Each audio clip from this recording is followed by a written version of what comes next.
Putin will never stop until he fully controls Ukraine. I am 22 years old, a Russian citizen who thinks that peace talk with Putin and having ceasefire with Putin will not have a good long-term effect. I have my reasons to believe so, since I've spent most of my life living in Russia, learning about Russian politics. I was born in 2001, okay? And Putin was already appointed as a president in 1999, 2 years before I was born. And I think I've kind of built an image of Vladimir Putin in my head. I'm not saying I know fully psychology of Vladimir Putin, but definitely know that he is one of the bullies with whom it's impossible to have a peace talk, and I'll explain you why. Putin never forgives anyone who somehow made him look stupid, publicly denounced him, publicly criticized him, and he usually either puts those people in prison or kills them. Boris Nemtsov, one of the most prominent oppositionists in the Russian history, and started to criticize Putin badly, real badly. Он ёбнутый Владимир Путин, чтоб вы поняли. What happened to Boris Nemtsov after those words? Well, he got shot right next to the Kremlin in 2015. Russian police investigators, they found the killers, but they still didn't find who ordered the assassination. And oh well, I don't think it is a secret for those who are interested in Russian politics and know what's been happening. And I'm pretty sure it's Vladimir Putin. Alexei Navalny called Putin a corruptionist, made a lot of investigational videos exposing corruption among high elites, and especially about Putin. Well, we all know what happened to Alexei Navalny. He just died in the prison. Another person who humiliated Vladimir Putin and eventually suffered from this is Mikhail Saakashvili, an ex-president of Georgia. Georgia, as one of the former Soviet republics, currently independent nation, they were trying to get away from the Russian influence as far as possible and to get into the orbit of the influence of the Western world.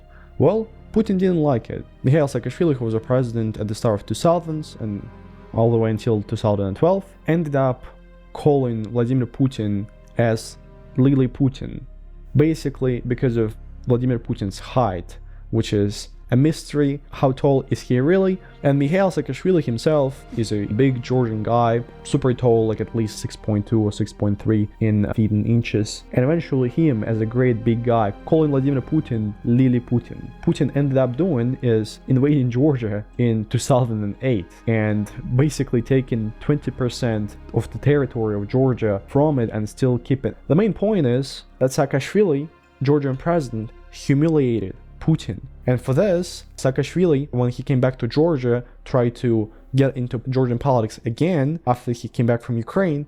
You know what local authorities have done to him? They put him in jail. And I believe that it was mostly done because the local authorities of Georgia were controlled by Vladimir Putin, and they were ordered to put Mikhail Saakashvili in jail. Yevgeny Prigozhin, the person who was catering Putin's birthdays, ended up owning a private army basically, fighting against Ukraine for over Bakhmut, and eventually started to criticize Vladimir Putin, and he even called him this. А вот что делать стране, что делать нашим детям, внукам, будущему России, и как выиграть войну, если вдруг случайно, я просто предполагаю, окажется, что этот дедушка законченный мудак. Basically, Prigozhin calling names on Putin.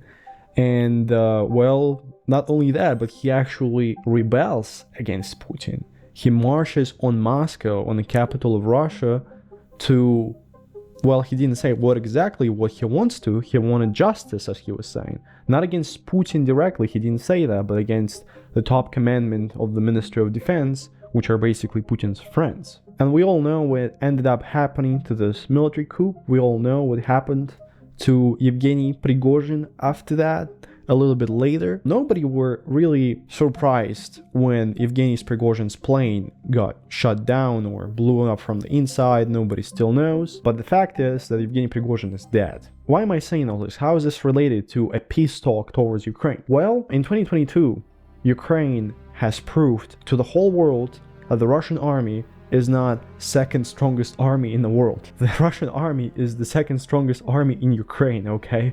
And this is a huge hit on Putin's ego. This is a huge hit that everybody in Europe has been laughing at him for a couple of years for not being able to take up a country that is 4 times is smaller than the population of Russia. Putin shown his weakness in Ukraine. I've told you what happened to the people who put down Putin's ego before.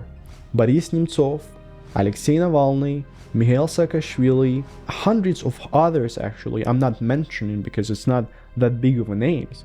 Even his own cook Yevgeny Prigozhin, who rebelled against him. We know what happened to those people. So do you really think if signing a peace agreement with Putin tomorrow is gonna stop his fight, ego fight against Ukraine?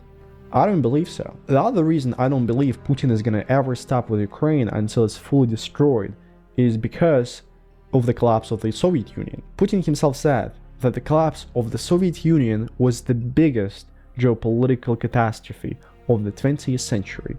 Прежде всего следует признать, и об этом я уже говорил, что крушение Советского Союза было крупнейшей геополитической катастрофой века. Для российского же народа оно стало настоящей драмой. Not the Second World War, not the First World War, not the genocides. No, the collapse of Soviet Union. And whom do he blames for that, do you think? Americans? Command economy? I bet he doesn't. As a matter of fact, when I was learning about the dissolution of the USSR, the Beleski agreements, which were signed in the year of 1991, I built a strong impression that the main parties who were interested in the dissolution of the USSR were Russia, it was Ukraine, the president of Belarus, Stanislav Shushkevich, were like, okay, whatever is happening, I just want to be on a good side. From my personal feelings, when I was watching an interview with pretty much everyone who signed agreements in Belaversky agreements, I had a really strong feeling that Ukraine was one of the most active members to sign Belaversky agreements, to dissolve the USSR, to get its own independence that they've been craving for so long. And I bet Putin thinks the same way. I think Putin understands that maybe if Kravchuk, the president of Ukraine at those times, maybe if he wouldn't be active enough in dissoluting the USSR, maybe then the dissolution of the USSR wouldn't even happen. So I wouldn't be surprised if Putin himself blames Ukraine for the dissolution of the USSR, and as Putin took revenge with everybody who humiliated him, he is going to take revenge with Ukraine. Well, he's doing it now. And I notice a lot of mostly right-wing people in Europe or United States, a lot of Trump supporters, you guys say that we just need to, peace with Putin. He is going to be pleasant with what he has. We should stop funding Ukraine. And Putin is going to be like, okay, well, we just signed agreements and we'll be best friends ever. And everything's going to be okay with Ukraine. I promise I won't invade anymore unless there are special conditions. And, take my word, take Putin's word. Why do I think that the tactics of appeasement Putin won't work? Well, the example, which is basically on a historical surface in 20th century with the fascist Italy and Nazi Germany, that same tactics of appeasement, of peace with Hitler, why not peace with Hitler, right, was implemented, and it ended up in complete catastrophe for Europe and pretty much for the whole world. The tactics of appeasements do not work. The human psychology at the age of 71 on Putin's level is not much different from the teenage psychology in school. If there is a bully that is humiliating you, there is a bully that is beating you up, making fun of you, you are not going to deal with this bully by just saying, hey, please, let's be friends. Let's appease to each other. Let's be friends. Let's just please don't hurt me. I promise we be friends. Do you think the bully is gonna stop after being told this? I think no. They only understand the language of force. They only understand the language of power. And this is the only reason why Russia is not owning the world now and not using the nukes, because they are afraid of United States, they are afraid of a lot of European nations, they are afraid of NATO. There were peace talks with Putin after 2008. Yeah, please don't do that anymore. Obama was, trying to negotiate with Medvedev, with Putin, everything's gonna be alright.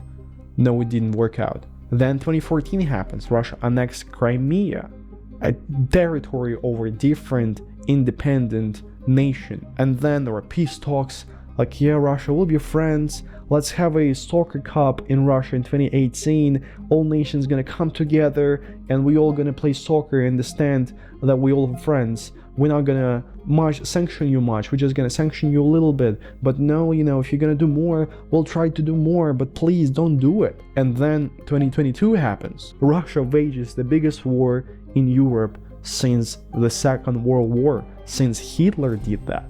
Now Putin does this, and it's the same pattern of trying to implement appeasement tactics towards an aggressor. It doesn't work. If you will try to appease Putin, let him have what he wants to have now, you're gonna have a third world war. The third world war, when Putin will end up invading either Poland or either one of the Baltic states, and then the fifth article of NATO is being involved, and the whole world puts into one of the most dangerous moments of humanity. Putin has recently offered his peace terms, basically keeping the territory he was able to take from another country to himself, actually taking even more of the territory, because he also wants Kherson region, which was actually liberated by Ukrainians about a year ago.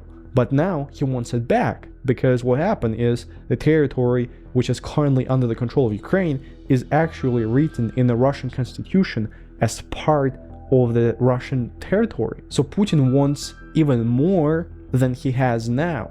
Not a lot of people in the West understands that he has his terms. If you make Zelensky, if you cut the funding and say, okay, and now you are all on your own, you have to sign those treaties, otherwise you'll be dead. Otherwise Russia will continue waging war against you, and on the long run, you will lose. Zelensky would have to sign those treaties, okay? He will have to give up this land. But eventually, what's a long-term effect of that? You think really Putin is gonna stop there? What stops him? The age, you would say? Somebody would say, okay, he's old, a couple more years, he's gonna be gone. He's gonna have, a heart attack or something, and then another guy comes and there's gonna be a peace talk with Ukraine, and maybe they can restore territories. Putin right now is only 71 years old. Putin can live at least 15 more years, and possibly even more, of waging wars against other countries. And by signing a peace agreement, by signing a ceasefire now, what is gonna happen is